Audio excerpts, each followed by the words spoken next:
The whole reason why I came to Japan for a last hurrah was because I wanted to actually settle down and have a place that I could, make a home, because I'd never had that really. And so it seemed silly that I was living in Japan now and still moving from place to place and not creating any homes. And welcome, everyone. This is Seek Sustainable Japan, and today we are talking about yoga and wellness and a vegan cafe and entrepreneurship. And we have the amazing Rowie in Nagano. Thank you so much for joining, Rowie. Thank you so much for having me. Ohayou gozaimasu. Ohayou gozaimasu. And it must be very, very snowy now there. You're in Nozawa Onsen town. The snow is falling as we speak outside my window, and I'm thinking about the snow clearing that I'm about to do when I leave. But it's good. It's great. It's nice. It's what we're here for. It's what people come here for. So it's good. One of the things people come here for. I have a picture you posted on Instagram here. This is from November. So yes. You can see a little bit of snow, but it must be completely covered now, right? So that picture, I actually took that was from, it definitely looks like that right now. That was from March or April. It's the road, it's basically the exit from the yoga studio. So that's our view when we leave the yoga studio, and it's so beautiful, but pretty much looks the same now. It's a very early start to the season, which is cool. Feels like during COVID, we had a lot of very snowy winters that no one was able to enjoy. And it feels like a very similar, even bigger start than normal. So I think it's going to be a really big winter, which is exciting that other people can finally enjoy that and be a part of it. Now, being from Australia, originally from Melbourne, but you lived around the Sydney area, you moved around. But I just assumed when I met you in Nagano that you were one of the snow bunnies, but you said you actually not that comfortable in the winter cold. Is that right? No, I'm an absolute summer baby. Absolute summer baby, ocean baby. Never been landlocked like this before. I always say I think the reason I could resonate with Nozawa so much is because there's a constant theme of water here, like with the onsens every day. And if you've never been here, like the streets all have the onsen water flowing down the sides of them like gutter. So there's a sound of flowing water all the time, and then you're always immersed in the onsen waters all the time, and nature. It's a magical place, and you're famous for, as in the name, onsen. So all the natural hot springs, and even when I visited in summer, people were doing the onsen tour, going from hot spring to hot spring. It was absolutely amazing to see. Yeah, I love summer more than I love winter here. So I'm not a I like skiing and snowboarding. Like, I love it. I was lucky enough that I had parents who always took me skiing when I was young. And that's what brought me here, is to go skiing. But I'm much more of a surfer and summer baby. And I did the ski season here when I initially moved as like a change of lifestyle for what I thought would just be a little bit. So yeah, I'm definitely more of a winter baby, but the onsen, so I love summer here because there's onsens, which, if it's hot to go in the onsens in summer, but the waters are just so good for you. And you've got like the taps where you can fill up buckets with the icy cold water. So I usually, winter and summer, I'm always like a cold, hot person where I'll go between the two, and it's nice. Right. It's so interesting. And then I love this picture of you doing yoga in the snow. Yes, that was from spring 1 year when I was, that was the end of one of the biggest winters that I've seen. And like, I think this will be like my 6th winter or something. And that was the end of one of the biggest winters. And I think that would have been from April, and the snow it was one of the first sunny days, well, not, just spring days where we were like, it's over, spring is coming. And I was so excited about it. And there was so much snow outside. So I just did yoga, and I did a like little yoga flow, and it was so good. Beautiful. Now, even in winter, you have this beautiful, cozy yoga space with beautiful shadows. Tell us about this. You said, because you saw a need. There was only one teacher in town. You're in a place where people stay and do snow sports. It seems like a perfect place to set up yoga and wellness, right? Yes, so I like when I was 19, I grew up in Melbourne, but when I was 19, I moved to Byron Bay, which is like it feels like a summer beach version of Nozawa Onsen, or Nozawa feels like a wintry Japan version of Byron to me. And I was so young there, and it was sort of, now Byron is really well known for yoga. There's so many yoga studios and everything, and it's so well known as a health and wellness place. But I was so young to want to settle there. And then when I came to Nozawa and sort of decided to stay during COVID, it felt like I'd been given a second version of Byron to tap into, because it feels like such a no-brainer to do yoga here with the onsens and the nature, and I think that yoga really complements skiing and hiking and biking lifestyle. So it's sort of connected to how I stayed here, if I can start that. So I came to Nozawa to do a ski season as a little break from my very summery lifestyle. I came in December 2019. And then I actually got really sick when I first moved here, whether it was the original COVID or whatever, but I got super sick. And then as soon as I got better, I was just thrown into the busyness of the ski season and work.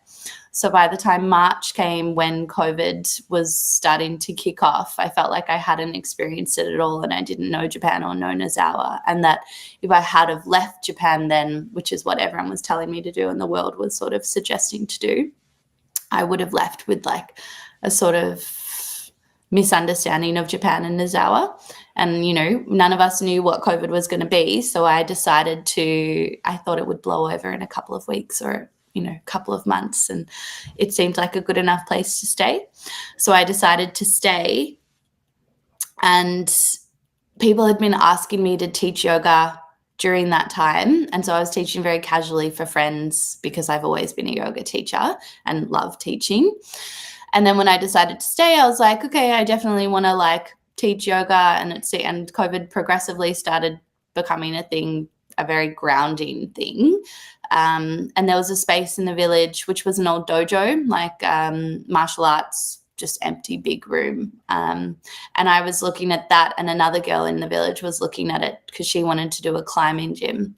And our friends were like, you guys should do something together. So we connected to start. She was going to do the climbing gym and bar in the evenings, and I was going to do the yoga and cafe in the morning. So it worked really well. So I started teaching. So I started that in November 2020. And it went really well. Well, it went well enough that I was like, there's something to this.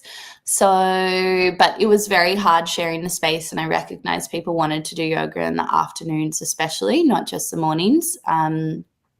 So she kept the space and I moved on, and people in the village were very supportive and liked what I wanted to offer, because it was quite unique in town. There's one other teacher, very local. She was born here and everything, Hiromi. She has Snow Crystal Yoga, and she's great. She has a really good yoga and retreat offering.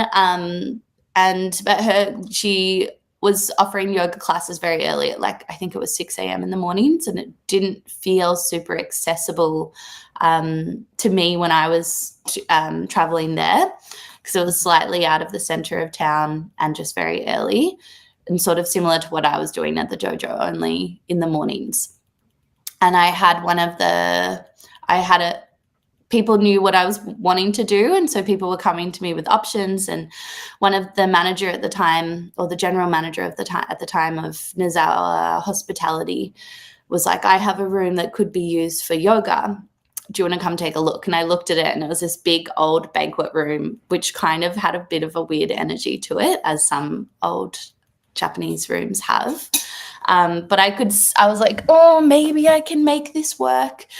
And so I signed a lease with them to share the space, and did a lot of Palo Santo in there, built some things to sort of make it a little bit nicer or more homely, got lots of plants. I already had all the yoga props and mats and everything that I'd bought to set up with the dojo, and started the yoga studio from within the View Hotel Shimataya, which is that big tatami room space that you just pictured. It's really beautiful. It has like big windows out overlooking the mountains, and it's warm, and the tatami floor is so beautiful to practice on. And then to the right, where like the kabuki stage is, I sort of turned that into a community pre-class or post-class tea gathering area with a heated mat. So it's been really nice offering yoga classes from there, and it sort of feels like a very different space in Nozawa, which the reason I've stayed here is because I feel like I'm really offering a service that isn't otherwise offered, in terms of a slower space and a softer space. Ski towns can be pretty yang energy and focused on riding hard and playing hard and just hard and fast. So it feels like a nice space to slow down and soften and release. And that's a lot of feedback that I get, is people are just like, this is like this little sanctuary in Nozawa to slow down and unwind. So That's everywhere beautiful. else, everywhere else in the world. Oh, sorry. That kind of ties into you redeveloping and redesigning the cafe space as well, to also be more natural light and stuff. Can you talk about that Yes. a little bit? Yeah. So when I started the dojo, I was obviously doing the cafe, like smoothies and yoga. I always wanted to do the two together. I've worked and managed a lot of studios like in the world, and you sort of want a complementary space. Both a cafe wants a complementary space and a yoga studio wants a complementary space. So I knew that I always would want to do something like that together. And that's why the dojo worked well. But then obviously when I got the tatami room at the hotel, I wanted a space that I could have the cafe at and offer healthy food, because there's very limited vegan options in Japan, or just even healthy food options, which is my main focus. I don't really advertise the cafe much as a vegan space. It's completely plant-based with the option to add eggs. So everything is vegan, but you've got the option to add eggs just to make it a little more accessible to people. But yeah, so I wanted to have that. And then again, the locals of the town really saw that I wanted to offer something unique and that was needed in town, because I also have a strong focus on gluten-free, or just offering foods to people who have allergies. I'm quite mindful of that coming from Melbourne. There's a lot of that. And you mentioned, can I just add, you mentioned, Yeah. I think when I met you, that you've always kind of wanted to run a cafe, even Kind as a of, kid. yeah. When I was a kid, like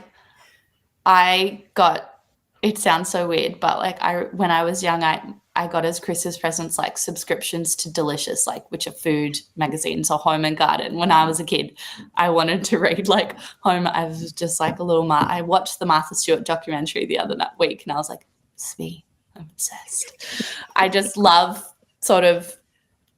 I love the way food helps. I love creating communities and like opportunities for people to connect, and I really think food is a way to do that. And yoga. And did that kind of come from your family? Because you mentioned how your father introduced you to yoga. Did the healthy eating and the kind of the healthy lifestyle, did that also come from your friends and family growing up? My family, both my parents are athletes. My dad's a tennis coach and was a tennis player. My mum was a champion squash player. They were very busy trying to keep the family, like, they wanted, because they were athletes, they were very competitive and wanted to give us the best. So they were very busy trying to do that. We definitely grew up like healthy and active, and we were always fit and ate well as kids. I think my diet has always been healthy. My mum isn't a huge meat eater. I grew up eating meat. My dad loves steak, and yeah, I definitely grew up in a meat-orientated, protein comes from animals environment and dairy. But when I was really young, I think it was when I was 12, I ate a prawn for the first time, and I had to shell it myself, and I was like, I'm vegan. But I wasn't really supported in my family, so I quickly became not vegan. But I was always orientated towards vegetarian, plant-based lifestyle. and always loved cooking when I was young. So always had an interest in reading magazines about cooking, always loved cooking, would always cook a lot. And my parents were really busy. Like definitely my parents, like having a family dinner wasn't a super regular thing, or if it was very hard to orchestrate, and we were just a bunch it was hard.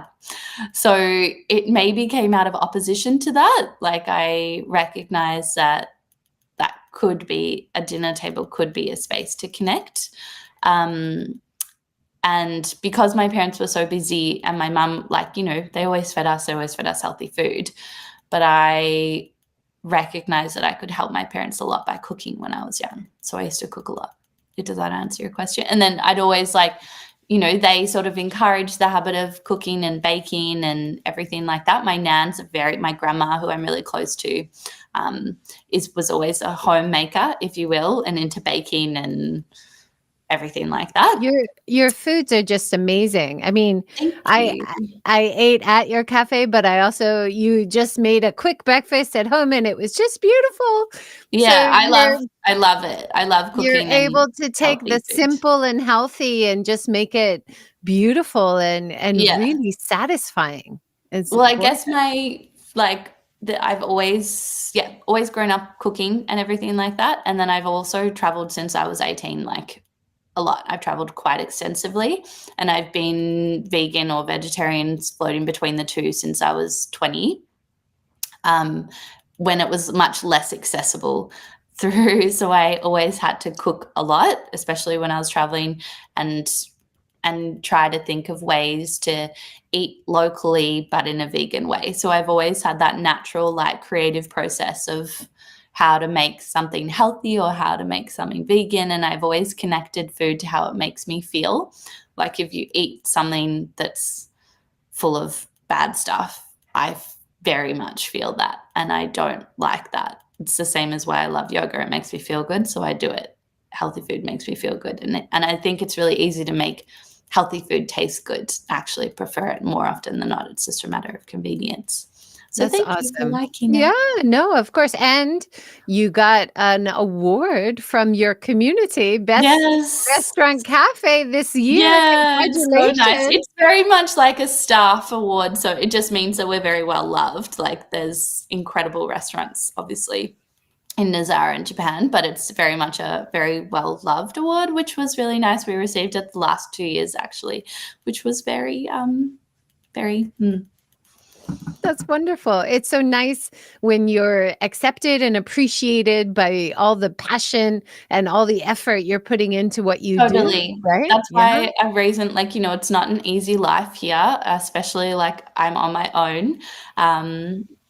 And it's not an easy life here, but I really feel appreciated here, and I feel like I'm offering a service that isn't otherwise offered. Whereas healthy food at, like, you know, yoga and healthy cafes or vegan food or breakfast cafes, whatever, they're pretty saturated everywhere else in the world. But here it feels like I'm offering a service rather than cutting someone else's lunch, which is why I have stayed. And yeah, Nozawa's generally a very local town, and I feel extremely welcomed by everyone, which is so nice, like, especially by the very local people, because that's how I've gotten the spaces that I have got.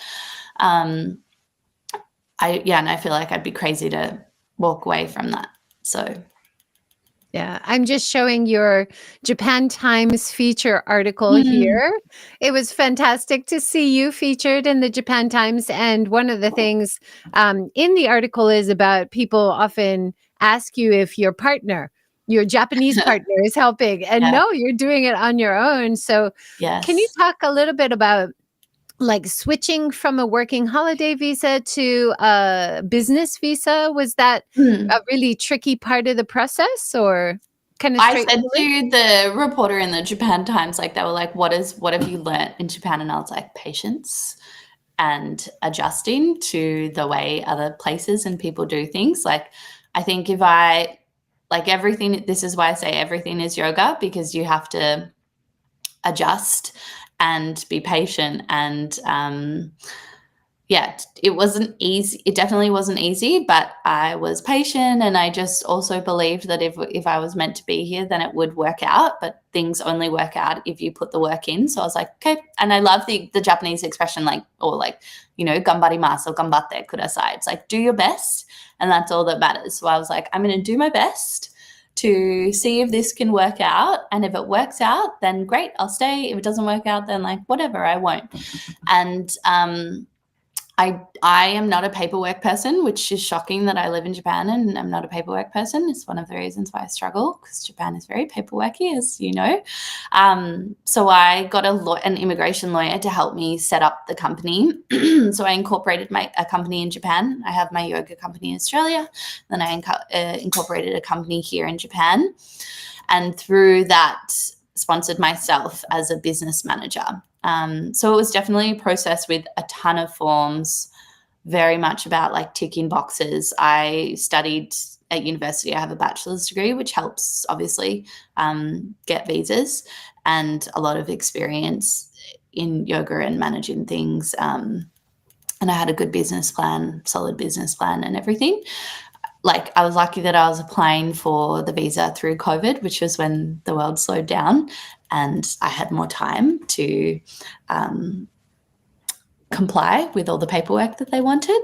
But So I think that was that's good. so important. It's so key to hire people who can help you do it properly. Delegate. You Exactly. don't have to do everything yourself. Yes. There are I people do most here things myself, and to I'm help learning you, to right? delegate. Yes. Exactly. That's what it's all about. And that's what it's about this time of year too. Like, I've got staff at the cafe and yoga studio, and it's like, okay, just because I can do everything doesn't mean I should, or that I can. Like, like humanly can't do everything that I want to do, because I'm doing a lot. So it's like, just, I know what I'm good at, and so let's do that, and then let's like delegate the things that I'm not good at, or that, you know, I could do but would take me 200 times longer than someone who can do it. Like, so I think getting an immigration lawyer, especially in Japan, is very good. It's expensive, but it's not break the bank expensive. And one of the things why I decided to do it here is because you need about 5 million yen to invest in a business, to get a business manager's visa, which is like the equivalent of what, like, is that like 40,000 American dollars, which is it's a lot of money. But to be honest, that amount of money isn't going to change your life anywhere in the world except Japan. So in many places in the world, it was a big stretch, that money, but I knew that I could get the most out of that money here, and with this business plan and everything like that. And, you know, COVID was still happening, so I decided to invest. Were you able to like get loans or raise that money yourself, or was it a crowdfunding thing, like asking people? A couple of to things. support? My mum is amazing. She has always been like the businesswoman and breadwinner of the house, and I love her. She really distilled in all of us kids like independence, but also she's like the realist and my dad's the dreamer. So when I approached her about the business plan and idea to live here, I was kind of expecting her to shut me down, not in a bad way, just like for her to give me like reality. And she was like, I think this is a really good idea. And I was a bit shocked, because I was like, oh God, if mum thinks it's a good idea and that it's worth doing, then I probably should do it. Because I really appreciate my mum. I know that she's very realistic with business stuff, especially. And then she offered to help me with the money, and my grandma as well. And then I also did a crowdfunder. So That's awesome. When people support you because they believe in you, it keeps you going, and that's you what I felt the feel whole time. It's the only reason why I'm still right. here, is because Yeah, I've got so much support, and like of everyone, and people telling me how great that's it is what amazing. I'm doing. So I stay. And that's something you see when you visit your website, the grace, love, and local support. with the support of Nozawa Onsen Village, you always mention your community there, but there's always your family support as well. I think that and makes a friends, just like broad community. And that's why it's like, a lot of people have a lot of hate to say about social media, but as someone who's spent their life away from most of their friends or making friends who live in far away parts of the world, I'm so grateful for it. And I wouldn't be able to do any of this without the support of Nozawa welcoming me and having me here, but then also like the support of just everyone in general. So I always I think it's important to acknowledge that. Like, I am alone and I'm doing this alone, but at the same time, I'm absolutely not. And Japan, and it's been a really good lesson being in Japan and doing the business here I've learned to ask for support and accept support. And that's been a really good lesson. That's wonderful. So I can't do anything here. My Japanese isn't good enough to do anything without help. So, but there are people who can help with the language part or can help with the paperwork part, right?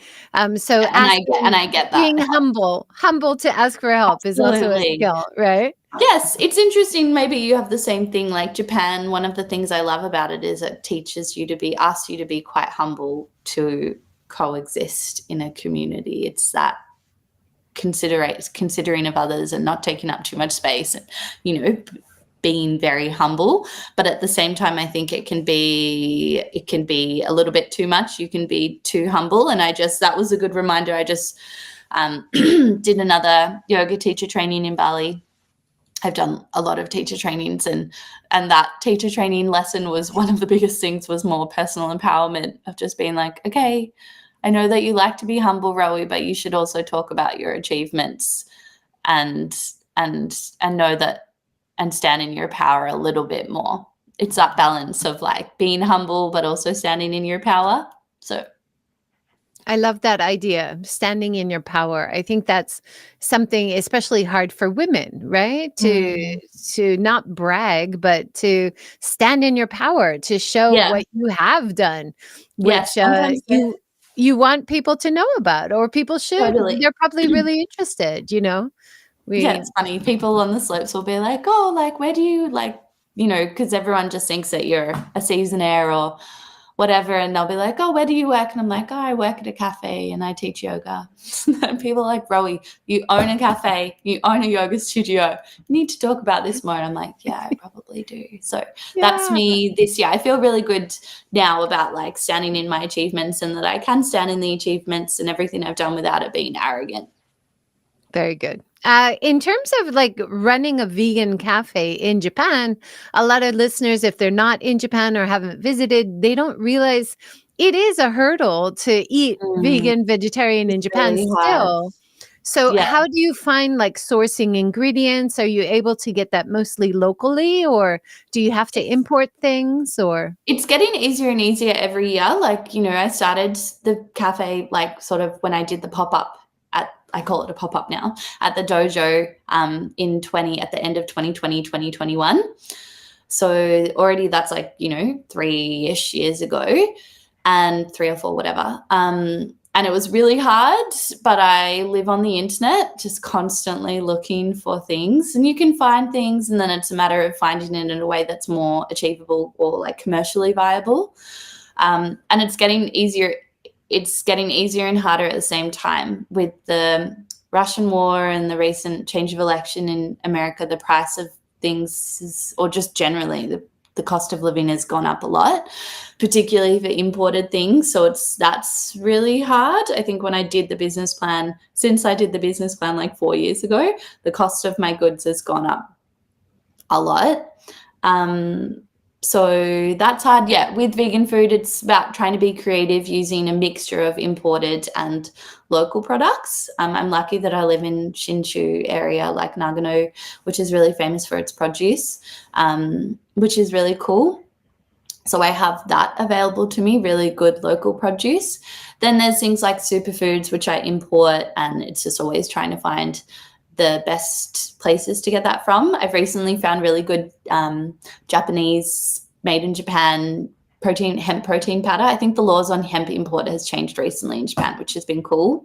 And creatine, So yeah, I might start, usually I'll start with like what's easiest to find, and then I'll refine it to what's commercially viable and more local, and trying to find like local variations of things that I might like. So like instead of chickpeas, I'll use soybeans, or like instead of moringa powder, I'll use matcha powder, or just different things like that. So lots of online sourcing, but also talking to people and changing up ingredients. Like, okay, this is something that I like to make. How could I make it have a Japanese spin? So we have like black sesame, like kuraigoma smoothies on the menu, matcha smoothies. I use local soy milk. There's a local tofu supplier in the village, so I get tofu from him, which we get package free, which is really cool. Like that's another thing that before I moved to Japan, I was vegan and pretty much waste free, and it's been a journey adjusting here, and it's a journey of just trying to do my best now. Like obviously I create a lot more waste than I used to, but I'm also able to create less waste where I can and just focus on that. So yeah, local ingredients. I really noticed that, right? Like your smoothies, even takeout smoothies, are you able to have these glass bottles, reusable? You can wash them, reuse them, that kind of thing. Yeah. That's a great idea. You just don't see this yet in Japan. I know. It's hard. Like I've also held myself back a lot in some ways because I've been probably a little bit too stubborn about waste and everything. Like I've never had smoothie. If you wanted to get a takeaway smoothie, you had to get it in a glass jar that you could pay extra and then bring it back and get the deposit back for. And like not selling things wrapped in plastic to go. And I'm making some compromises now, but then trying to balance them out in other ways, or just trying to get the best version of it available. So it's, doing business in Japan, is all about compromise, especially for me. Like I'm already making life very hard for myself and doing something very upstream, like a vegan cafe in a ski village that you previously didn't offer alcohol. Like now we're offering alcohol, and now we offer some things like in plastic packaging, but it's like there's always an alternative. Like you don't have to get it in plastic packaging. If you can, we encourage you not to. And it's just about compromise and being like, what do I want to offer this, or do I not want to offer this? Because there's lots of things that I haven't offered because I didn't want to do it in plastic, or that sort of thing. No, absolutely. It's absolutely worth fighting that good fight. And I'm sure it includes how you train your staff, but it also, it's kind of like training the customer. And then once you train the customer to use the reusable bottles, to pay a deposit, bring it back, I think most people would appreciate it once they realize, oh, wow, I'm not creating so much waste. I hope anyway that people. It's the same as vegan food. Like people, I think it's a training thing of like, you don't need to have meat. Food can still feel really complete and really delicious without any dairy. Like, we've won best restaurant in the village 2 years in a row, and we're vegan, like against all the other pizza, pasta, ramen, everything. And it's not just that it's me, it's obviously just a natural evolution. But since people have seen that I have a market for vegan people, it's become a lot more, and gluten-free, that I've noticed, whether it's just evolution or they're taking note, but it's like there's much more vegan options in the village, which is really cool. And I feel really proud of, whether I'm taking too much credit or not, but like being a part of that movement. So that feels really good. Absolutely. And when I visited last summer, and I went to some other cafes and restaurants, and I always asked for vegan. And to be honest, they were so much more familiar with even the request than other areas. And that's also credit to you, like people, they understand. It's become a little bit more mainstream because of you, right? Yeah. It's nice. An awesome legacy. Yeah, it feels good. And like the vegan cafe's on the main street in town. So, and I don't advertise it as vegan. So a lot of people come and then they're like, they eat, and then they're like, that was amazing. I was like, that was vegan. That's the best way. Now Yes. you call your cafe SHIZEN Collective. Where does the name come from? So when I first came here, I didn't speak any Japanese because I just came as like a gaijin on a working holiday visa. And then I was on a road trip from Nozawa to Hakuba with some friends during the spring or summer, and they were both Japanese. And so we sort of and I had by then picked up a bit of Japanese, and we would drop words in. And I was looking at the nature outside the window and I was like, oh my God, it's so beautiful. And they both looked at each other and they were like, do you know what the word for nature is, Rowie? And I was like, no. And they were like, Shizen. And they just knew that I would love the word because I was like, oh my God, it's so great. It's like Mother Nature. She's so zen. And it's true. And then it just stuck with, and then I always was like obsessed with the word. I've always been obsessed with nature. To be honest, if I was in an English-speaking country, I would never call a vegan cafe or a healthy cafe like natural cafe because I don't like that obviousness. But I know that in Japan it's a little bit different, and it is like that. And I knew that I wanted a word for the yoga studio and cafe that was a Japanese word, but that was easy for foreigners to say. And I liked sort of the double meaning of like nature, but hinting at zen and femininity and stuff like that. And the business, like I said, I always wanted it to be a collective, like not just a yoga studio or not just a cafe. So Shizen Collective is the business. And then it's like Shizen Cafe. It was going to be like Kisuten Shizen or something like that, but I stuck with Shizen Cafe and then Shizen Yoga. And that's how the name sort of came about. And I'm just so, once you live in Japan, you just start reading everything phonetically. Like, of course, you'd pronounce it Shizen. So, yeah, it felt easy to pronounce and I liked it. Yeah, it's wonderful. One thing we haven't, you have a vegetarian cafe in the town of Nozawa Onsen, but you also do retreats, not just in your area, but you've done it around Japan or other areas, right? Yes. Tell us about your retreats a bit. Thank you. Previous to Japan, I've always been a yoga teacher and always run retreats, like I used to run retreats in Nepal, in Greece, in Australia, in Bali. And then when I came here and settled here, like it's part of the reason I settled here because Nozawa just feels like such a beautiful place to run retreats. And it's because it's a walking village. You don't need a car to get around. That's a really big consideration when you're organizing retreats. And during COVID, obviously, I saw a lot of local businesses struggling. So I wanted to offer, sorry, the retreats on the website isn't up yet because I'm doing too much, a bit disorganized. They are coming. That's on my list to do today is advertise the retreats for 2025. If you go on my Spiritual Pretzel website, there's some information about the retreats there. So yeah, I saw a lot of local businesses struggling.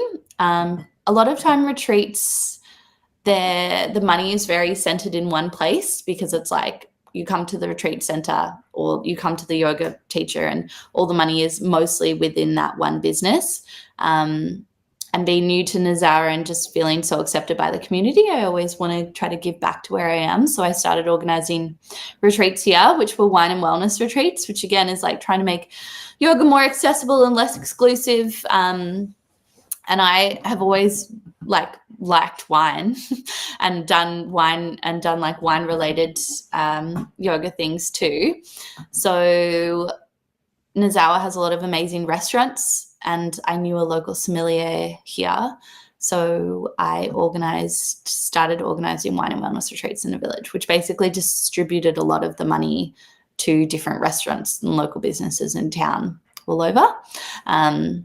That was the first type of retreat that I started doing in Nozawa. And then I started doing Deepen Your Practice, which was more aimed at like more people who have a regular practice and want to explore it more. And just other retreats in Nozawa. I've also done a retreat in Ishigaki, so off Okinawa, which was really beautiful. I loved it so much doing that there. It was like a post-winter defrost and detox retreat in a really beautiful old sort of restored kaminka near the beach, which was beautiful. And then I've done yoga, I often go to like Kochi Miyazaki. I haven't done retreats there yet. I've thought about it. It's a little, I'm starting to focus more of my retreats in Nozawa just because I've noticed that I need to go do a little less, not spread myself so thin. And travel And can be such a tiring part of it, right? Setting yeah, up and somewhere else too, right? yes, like I have the systems for it, but honestly, Nozawa is so great. People know me for Nozawa, and I feel like I can give such a rich experience for people on retreats here. So that's where For I'm sure. focusing more of them. But I'm still organizing. I love the Kumano Trail trek in that area of Japan, Wakayama, which is also struggling with depopulation. Like obviously there's a lot of tourism in that area, but still, so Kumano retreat in 2025 will probably happen. That sounds awesome. So on your information about retreats, basically 3 to 5 days, usually from March to November. I do People them in the can, off season, not in the snow right? season. And then people can contact you with the dates they're interested in. Then when you decide the dates, you'll get in touch with people Yes, once they, ideally the retreats right? will be advertised. So I have set retreat dates, which are all through March, April, and then September, October, November. And then I also offer with a couple of different companies in Nozawa, like Dokuho retreats, which just means like self-guided retreats essentially. So you can come on your own at a time that's convenient for you. And I give you like a self-guided retreat plan. And you join the yoga classes and everything like that. So that's a little bit more private. And then I've also organized a lot of private retreats for people, like on-demand tailored retreats. So I have set retreat dates. They're usually advertised on the Spiritual Pretzel website, and the SHIZEN website will be very soon. People can get in contact with me on Instagram or via email or WhatsApp to ask me about it too. Wonderful. I know you're busy and you've got to pop off in a minute, but you are also collaborating with a local potter, ceramic Yeah. artist, and you have mindfulness clay. This is one of the unique Mm, events that you do. Now, yes. is it today? You doing it It's today? today, Okay. yes. So Wow. Emma is originally from Australia, but she's done apprenticeships and residencies in Japan over a couple of years. And she's just spent time, I forget the town that she's been in. Emma Rose Ceramics is her name on Instagram, and she creates the most beautiful stuff. And she worked for me last year. We collaborated on ceramics workshops, but she also helped in the cafe. And she's just a really beautiful soul, and I really love her and her work.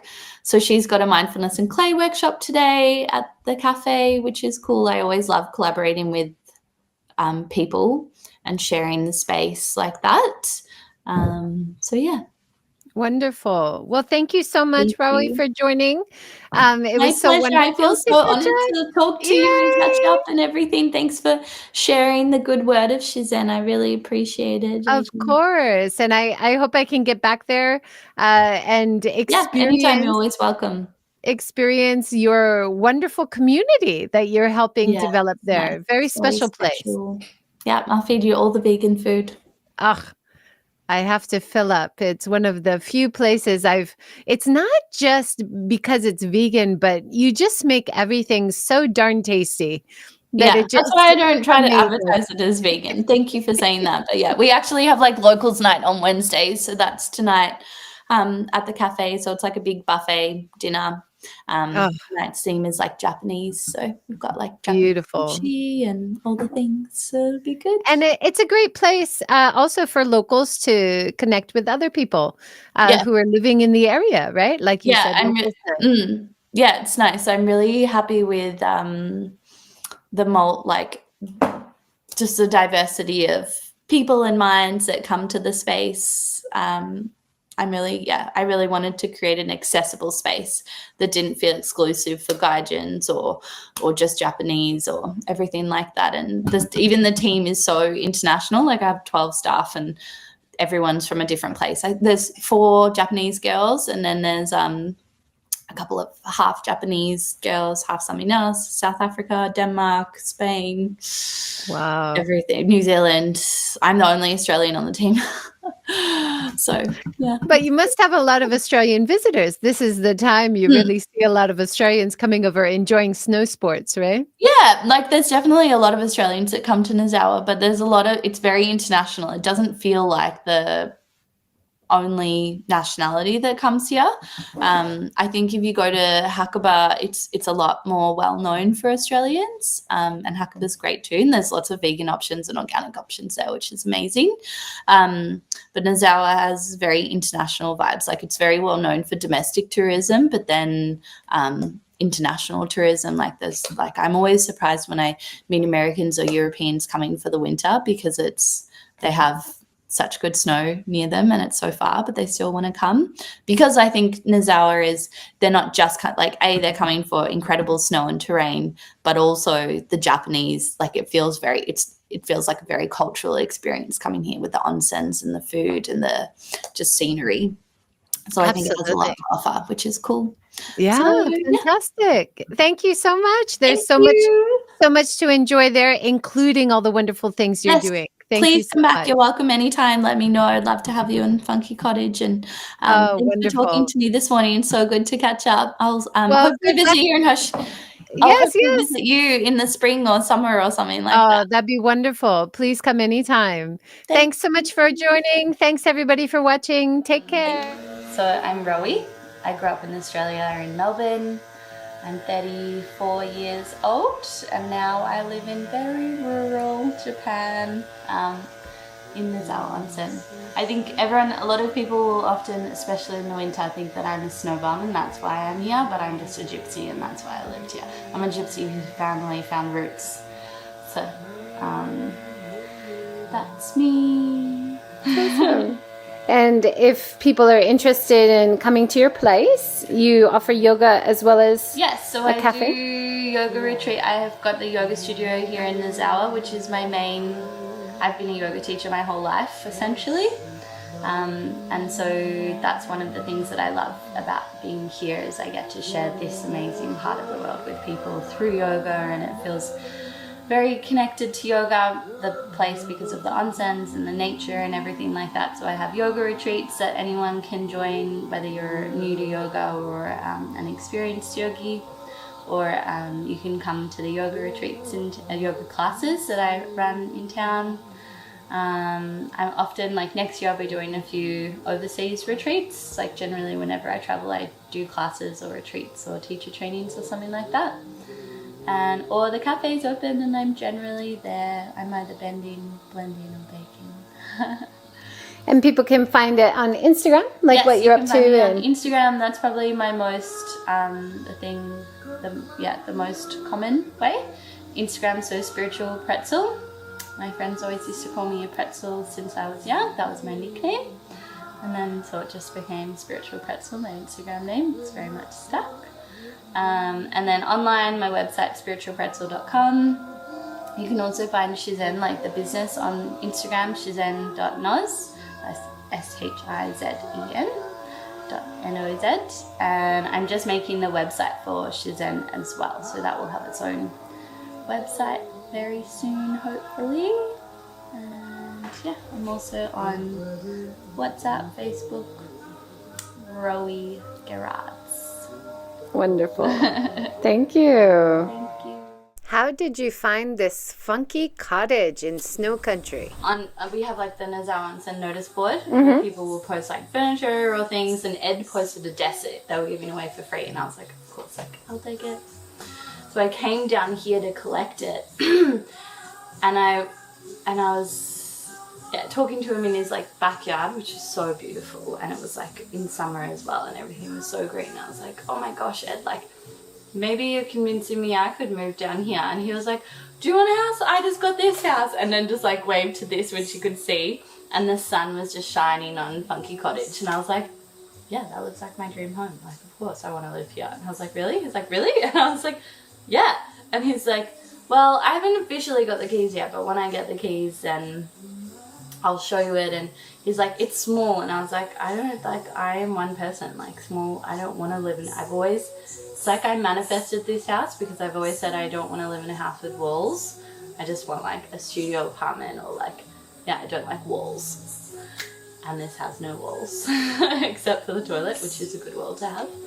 And then, basically I picked up the desk, left, and then he was like, are you serious about the house? And I was like, yeah, I want to see it first, and then it depends on how much it is, la la la. Because that was during COVID years, and I basically haven't made much money since I moved here, but it's fine, I've made a life. Not making a living, but I'm making a life. And then we negotiated a price, and then I moved in. And I was like, we'll see how it goes. And then that was like the biggest winter basically that we've had in 15 years.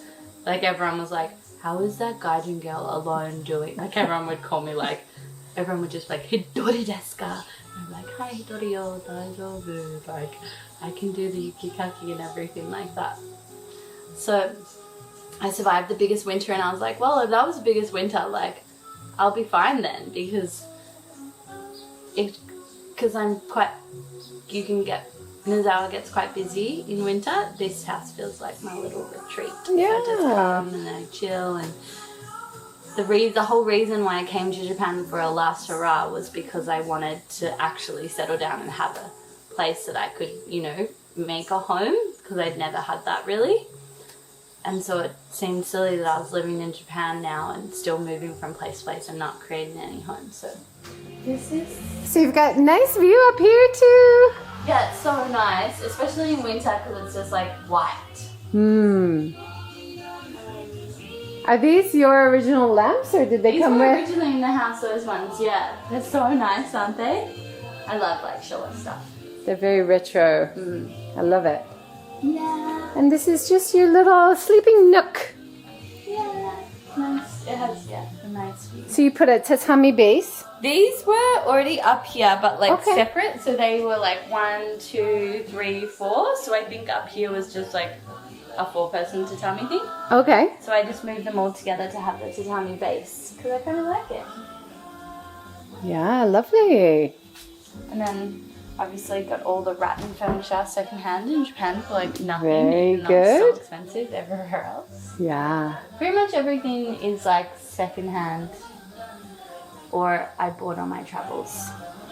Like that's from Peru. That's from my friend. Nice. Yeah. And it doesn't get too hot in summer up here?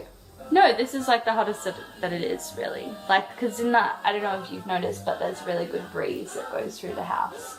Yeah, no, it's not.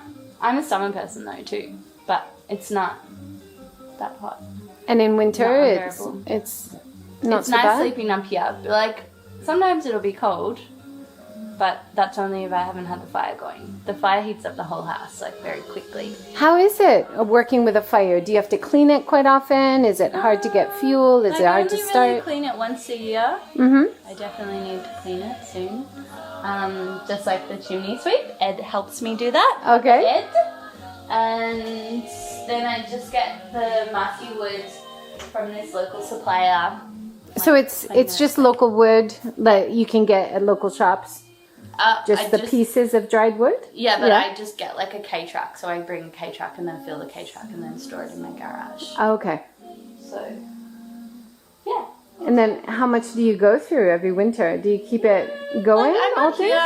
No, definitely. I'm like, I don't know, just the way I was raised. Or not even the way, I think just my lifestyle is like not waste.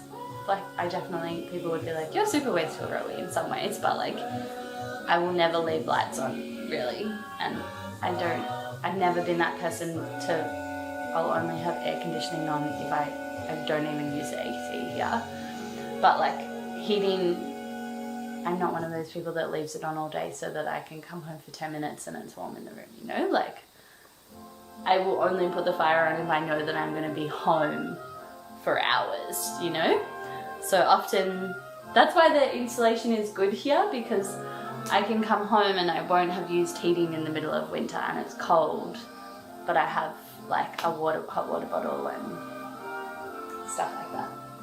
So I don't go through that much wood because I'm not here all the time, like I'm snowboarding or I'm at work.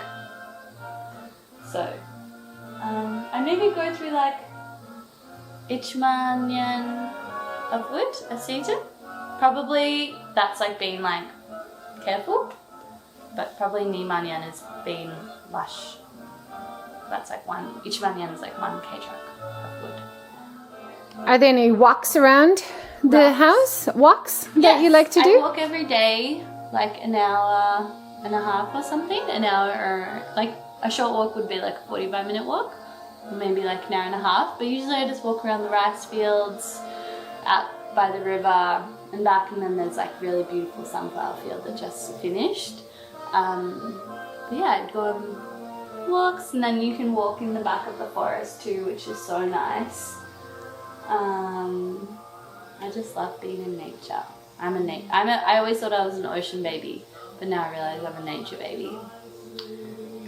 But I do think it was like we were going to touch on it before, like mountain people, like ocean people are really different people, and mountain people are really different people. And like I think about it in terms, because I'm a yoga teacher, like chakras. Like mountain people, they're like from the first chakra, like about like stability and security and being like fully formed and rock solid. So sometimes I find it can be quite like rigid. Living in the people from the mountains can be quite a lot more rigid and set in their ways, whereas people who live by the ocean are much more fluid and compromising and like emotional. And that's why I've always thought I was a water baby. But I think I am a water baby, but the mountains have given me structure and like a channel to flow in. So when I live in water places, I just like, whereas now I'm like a little bit more focused. So it's the fact that we have all the onsens, like a daily bath I have like 3 onsens a day, So, and you just always have the sound of running water when you're walking down the street, even here, like you can hear it through the rice fields and everything. So water is still a very, almost more constant part of my life than before, but it's just a different kind of water.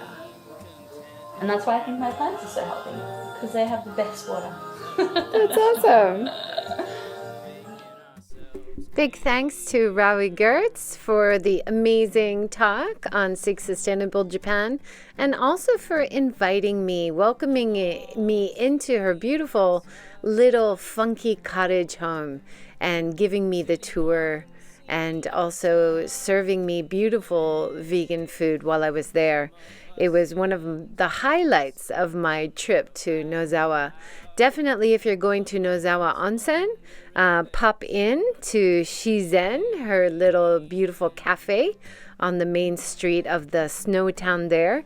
Also, check out the beautiful sentos. You can have so many hot baths no matter when you go, any time of the year. A lot of them are free. It's an amazing place. Beautiful little village set in the mountains. I know a lot of people enjoy it in winter, but I went in summer and it was still lovely. You can see her upcoming yoga retreats and sessions and other events and offers she has by checking out her spiritualpretzel.com website. Rowie mentioned Ed a few times. Ed is a real ambassador for this small village outside Nozawa Onsen, where he has been finding and renovating beautiful old houses, collecting some of the antiques. So check out the walkthrough and talk with Ed below. Thanks everyone for joining, and see you again next time. Has anyone ever seen a mess like this? Some of us don't mind crying in public. Some of us are just dying to be missed.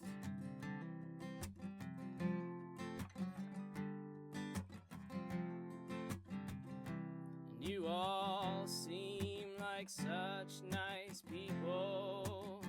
It's truly my pleasure to make your company. Some of our paths may diverge over the years.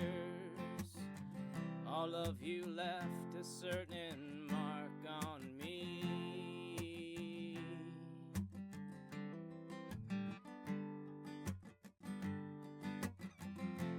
Don't ever change. I love you just the way you are. So we're a little strange. It's all working out so far. Don't ever change. I love you just the way you are.